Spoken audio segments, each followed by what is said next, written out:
anak-anak ibu nak belajar tak tentang satu model? Business Sustainability Model. Nak belajar? Okay, good. Okay, sekarang ni, model ni sangat penting.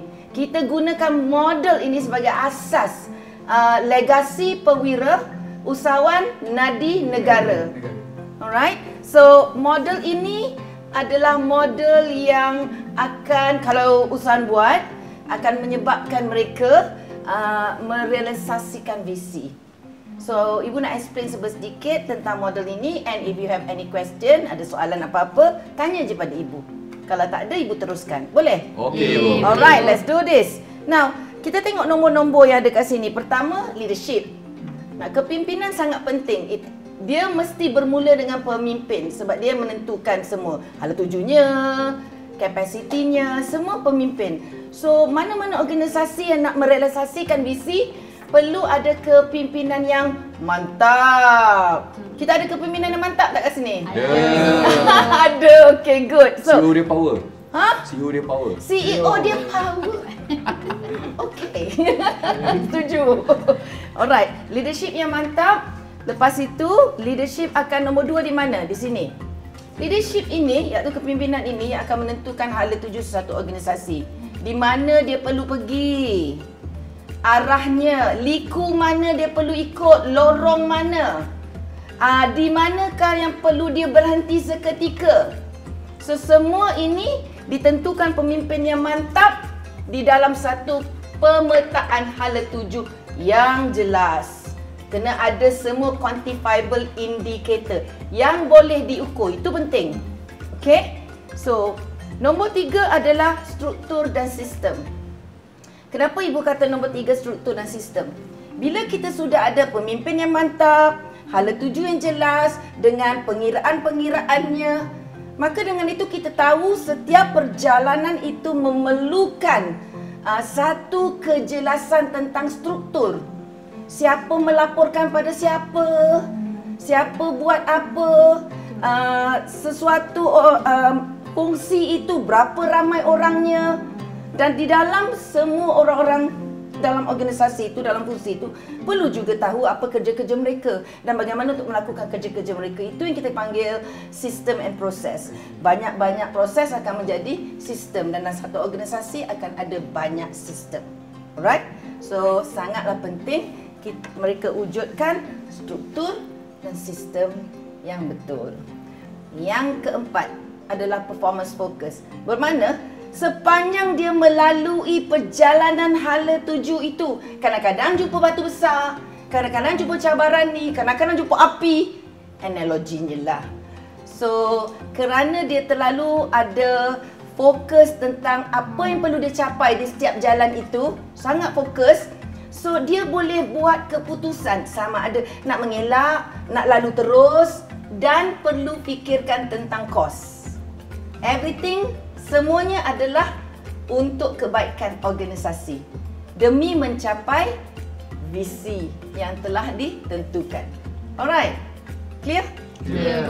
Alright. So, you see the leadership goes to strategic direction, and then pergi ke structure dan sistem, terwujud, right? Siapa nak buat apa, macam mana. Dan setiap seorang, bila dah tahu kerja mereka, jalan-jalan tersangkut je nak buat. Ingat, kita nak pergi objektif. Jangan terlalai. Ternampak objektif lain pula yang sebenarnya tak collected, tidak diterkumpul untuk merealisasikan visi kita. Okay. Yang kelima, of course, bila kita nak merealisasikan visi kita, ia penting untuk kita ada satu budaya prestasi tinggi. Along the way, sepanjang perjalanan itu, semua orang happy, semua orang motivate each other, tolong menolong, no blaming culture. Tidak ada budaya salah menyalahkan. Ya, semua orang sangat fokus pada performance, semua orang tahu kerja masing-masing, tahu nak report pada siapa, tahu SOP, tahu work instruction, guideline, checklist, ada audit, ada training. So, bila kita ada high performing culture, semua orang support each other. And of course, high performing culture ini datang daripada high performing team seperti anda semua. So, nampak tak macam mana model ni menjadi asas kepada legasi perwira. Dan dia sebagai satu, orang kata kita share seluruh Malaysia ni. Macam mana kita nak merealisasikan visi kita, guna aja model ni. And this model is connected antara satu sama lain yang bermula dengan leadership, strategic direction, structure dan system, performance focus, high performing culture. Yang Ibu, dalamnya ada high performing apa yang team. akan berlaku sekiranya salah satu ni tak ada? Bagi contoh yang mana tak ada. Katakanlah kita tak ada performance focus. Katalah kita tak ada performance focus, ya. Sekiranya kita jalan-jalan tiba-tiba prestasi minggu itu atau bulan itu tak tercapai ke merah dan kita tak tahu apa desired state untuk performance kecil itu. Bila kita tak tahu desired state atau performance focus tu, kita akan baiki dia tanpa sandaran. Dan kita akan datang ubat yang macam-macam yang kita rasa itulah solusi untuk menyelesaikan masalah. At the end of the day, kita spend banyak duit. Kemungkinannya, kita akan timbul masalah-masalah baru pula lagi. Ya, very good question. Kalau kita tak ada performance focus, yes. Yang soft dengan hard tu, yang sebelah tu apa maksud dia? Ya, good question. Sama ada kita sedar ataupun tidak, sebenarnya kita menarik orang yang sama seperti diri kita. Siapa yang kita tarik untuk masuk dalam organisasi kita? Kita. Kerana kita semua mempunyai Reticular Activation System yang ringkasnya dipanggil RAS. RAS mencari-cari perkara yang diarahkan oleh fikiran kita, nilai kita, kepercayaan kita. Maka dengan itu, kalau kita percaya pada sesuatu yang bagus, nilai yang tinggi, maka dengan itu RAS akan keluar mencari. Kerana RAS mencari-cari perkara di luar itu mengikut arahan fikiran kita, nilai kita, maka pemimpin perlu mempunyai nilai yang bagus, mempunyai ilmu yang bagus, mempunyai sikap yang bagus. Dan dalam situasi di mana anda merasakan pasukan anda tidak cukup berkualiti, tidak sampai ke tahap yang anda inginkan, mudah ubah diri anda, perbaiki minda anda, pertingkatkan nilai-nilai murni anda. InsyaAllah anda akan mengarah RAS untuk mencari orang yang sama hebat seperti anda.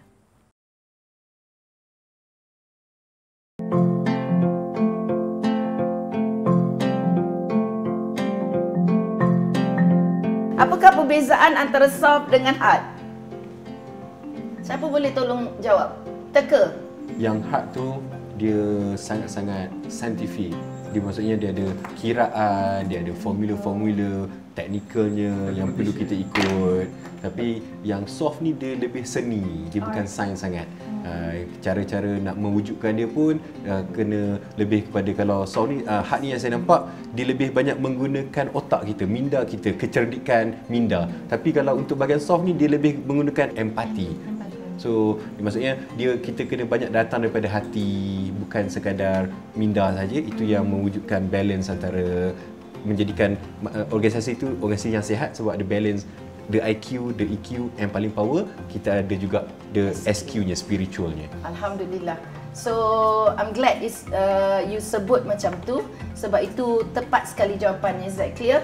Now everybody, kalau kita nak ada satu kejayaan yang orang kata menyeluruh, yang lengkap, kita perlu ada orang kata keharmonian di antara EQ iaitu emotional quotient, intelligence, IQ iaitu kecerdikan akal kita, dan juga SQ iaitu spiritual intelligence. So lebih kurang di sini, the heart is the science, the system, the science, the formula, the technique, ya. Dan soft ini adalah lebih kepada art iaitu jiwa kita. Ini minda kita, yang ini hati kita. Lebih kurang macam tu. So itu saja everyone. That's all about business sustainability solution model demi mencapai dan merealisasikan visi. Power ibu. Alhamdulillah. Everybody is good? Yes. Alright. Alhamdulillah. That's it.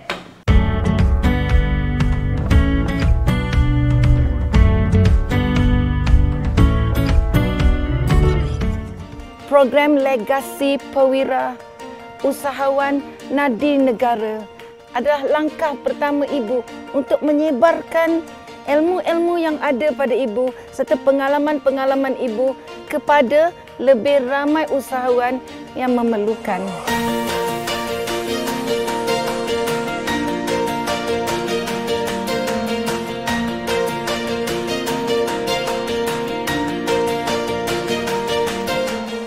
Ramai usahawan di luar sana sedang melalui cabaran-cabaran serta masalah-masalah dalam perniagaan mereka.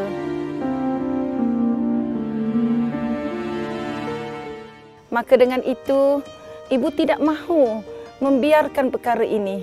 Ibu perlu kongsi ilmu-ilmu yang ibu ada kepada usahawan-usahawan di luar sana. Yang ibu nampak dari ciri-ciri kepimpinan you are very selfless, sangat tidak mementingkan diri, sangat ambil berat tentang orang lain. You very about nak add value kepada orang lain. So jenis kepimpinan ini jenis kepimpinan yang insya-Allah boleh sangat-sangat buat bisnes kita berjaya. Sebab bila kita bagi banyak kat orang, don't worry, if you take care about other people, Allah akan take care of you. And benda ni memang, as I said, beyond magic. Ibu tahu kita bermula daripada kecil. So daripada kecil tu saya susah. Jadi saya tahu lagi ramai orang memerlukan peluang-peluang perniagaan bersama Dizandra. InsyaAllah. Usaha kita sebenarnya untuk fragrance industry. Usaha kita untuk ada kita punya USP. Tetapi kita pun bagi value kepada lebih ramai customer. Tapi ini yang kita pegang, iaitu membantu kita punya reseller untuk berkembang. Sebab tanpa mereka juga ibu, kita tak boleh capai kita punya mission dan vision yang ada ini. This is our roadmap. Roadmap ni kita ada revenue sebenarnya. Kita ada 3 perkara yang kita akan ukur, iaitu dari segi revenue kita ibu. Kedua dia berapa ramai reseller yang kita akan rekrut sepanjang 10 tahun kita berada dalam Malaysia. Dan juga kita ada yang country.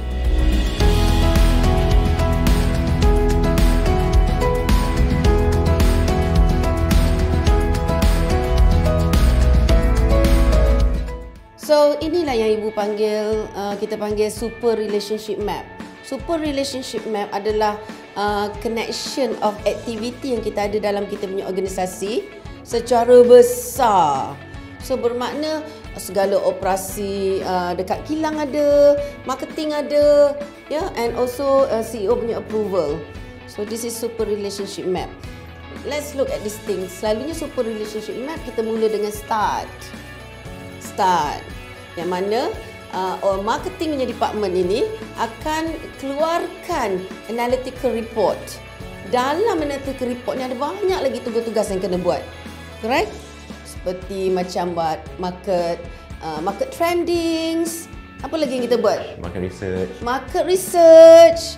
Marketing analytics. Segmentation. Yang paling penting sekali trending lah.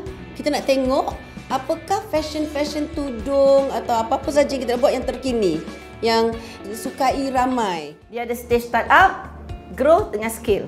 So apa yang berlaku ialah yang ini adalah in a lot way you punya desired state. Desired state untuk si dia ni. Untuk pergi ke sana, ini adalah current state. Betul? Formulanya adalah desired state, impian kita, tolak current state, jadi gap, betul? Gap, kita kena cari apa? Solusi. Supaya bila jumpa solusi ni, kita bolehlah naik tangga-tangga ni. Dan tangga ini adalah solusi-solusi itu, interventions. Kita cipta khas, for you all, gunakan dalam organisasi ni. So what is this thing? Tadi kita dah cakap pasal dysfunctional of pasukan, team kan? Yang bermula dengan lack of trust. Kenapa kita mula dengan lack of trust? Sebab dia adalah foundation. So trust dekat level paling atas, dekat Andorra Hospital ini, wujud tak? So kita kena make sure trust kat level paling atas ni strong. So dia akan transmit, dia akan influence tim-tim lain. Engage in an open and honest discussion. Macam mana kita nak wujudkan satu perbincangan yang sangat honest, jujur dan sangat open, keterbukaan tu. Sebab objektifnya ialah kita nak wujudkan satu budaya lena yang powerful. so that you boleh orang kata transmit, boleh menghidupkan bagi orang keliling merasai culture Lena itu. Jadi bila orang berjumpa dengan kita, you sebenarnya mempengaruhi orang lain to improve their lives. Dengan cara you bercakap, dengan cara you role model sifat you, dengan professionalism you, dengan kebaikan you, dengan customer service yang bagus. Itu semua sebenarnya yang you jualkan. Ibu harap ilmu-ilmu yang ibu ada sedikit sebanyak dapat membantu usahawan-usahawan di luar sana yang sedang di dalam kesusahan itu.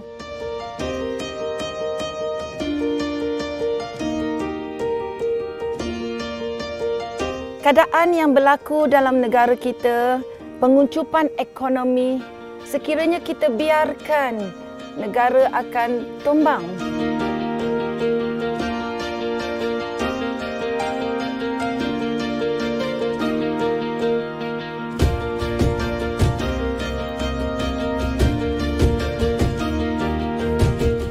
Usahawan adalah sebenarnya penyumbang yang besar kepada kekuatan ekonomi negara. Maka dengan itu usahawan-usahawan di luar tidak boleh gugur, tidak boleh lenyap dan hilang dari radar. Mereka perlu bertahan lama, bertahan dalam situasi-situasi dan cabaran-cabaran seperti ini. Satu perkara yang paling utama yang akan memberi impak besar kepada organisasi adalah fokus kepada pembangunan kepimpinan. Sekiranya anda adalah pemimpin di tahap yang kelima, anda akan menarik pemimpin-pemimpin lain atau pengikut di tahap yang keempat. Jadi penting untuk kita sentiasa meningkatkan diri kita, meningkatkan kualiti kepimpinan kita supaya kita sentiasa akan menarik pemimpin-pemimpin atau pengikut yang sehebat kita. Sebagai seorang pemimpin, kerja kita adalah untuk membangunkan diri, menambah ilmu. Kita juga perlu membangunkan pengikut-pengikut kita supaya mereka juga boleh menjadi pemimpin yang hebat. Semakin hebat anda sebagai seorang pemimpin, semakin hebatlah orang yang akan mengikut anda.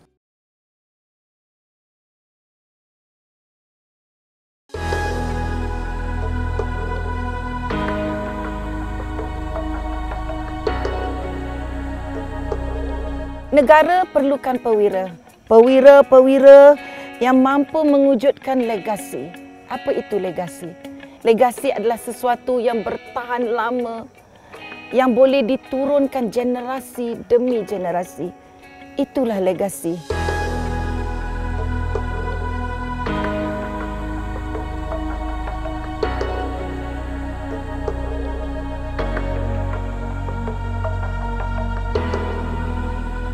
Cara yang mudah untuk kita mengukuhkan balik ekonomi, untuk kita membantu negara kita bangkit semula adalah melalui perniagaan. Sekarang ini, bangkit semula melalui perniagaan bukan satu pilihan lagi. Ia sudah menjadi satu kewajipan. Kita perlu bantu ramai lagi di luar sana. Bayangkanlah, ramai yang kena buang kerja, tak tahu masa depan, nak bagi makan keluarga pun tak tahu. Dalam keadaan yang susah hati, tangisan, maka sebahagian daripada kita kena bangkit dan membantu, mewujudkan peluang-peluang pekerjaan ini dan membantu mereka yang telah dibuang pekerjaan mereka. Dan ibu nampak satu saja jalan yang terbaik, iaitu melalui perniagaan.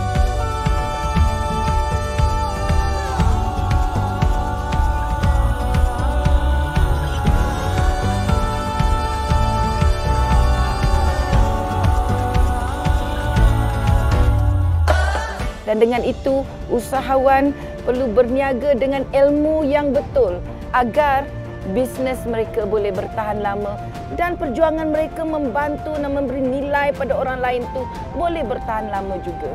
Kenapa tidak kita ambil peluang?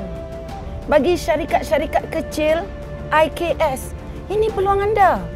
Terlalu banyak syarikat gergasi yang tidak meneruskan lagi perniagaan mereka atas cabaran ini. Inilah peluang IKS untuk memantapkan perniagaan mereka dan mengambil alih tanggungjawab membantu lebih ramai orang lagi. Semua orang berhak berjaya dan boleh berjaya. InsyaAllah dengan ilmu yang betul, kita boleh mencapai kejayaan itu. Jika dipanjangkan umur, ibu ada.